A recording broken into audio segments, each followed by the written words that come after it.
Aquila, Mari Imposita, Sexto Pompeo superato.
Come vedete, la processione di Santa Rita è esempio di grande devozione a Milazzo, dove abbiamo una reliquia della Santa. È la Santa dei casi impossibili, la Santa della sofferenza, la Santa della pace, la Santa del perdono. E a Milazzo c'è una tradizione profonda in questo senso. Tra i miracoli più noti abbiamo la spina sulla fronte, perché si narra che pregando davanti al crocifisso abbia chiesto di condividere con lui la sofferenza, e quindi una spina della corona le si conficca nella fronte, lasciando questo segno indelebile, la ferita sanguinante.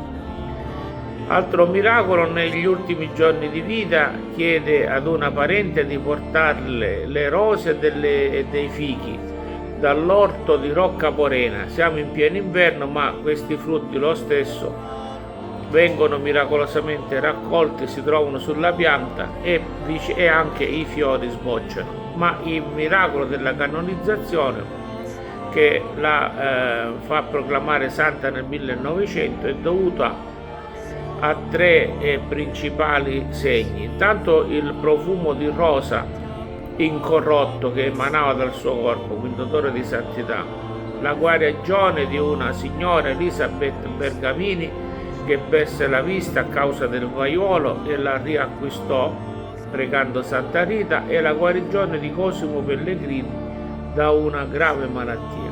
Immergiamoci nelle immagini. Buona visione.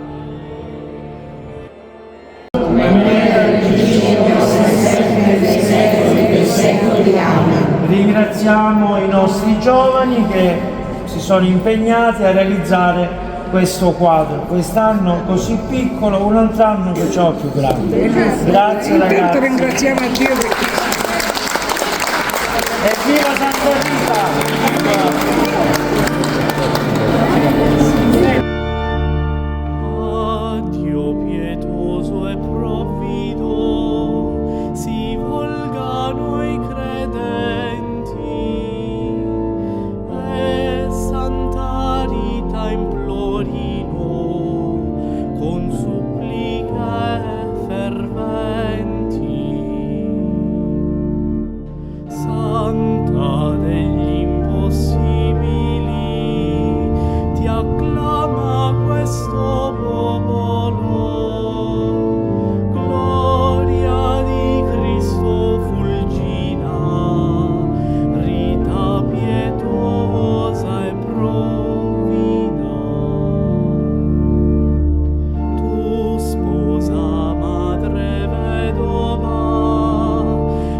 Donna del perdono.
Grazie.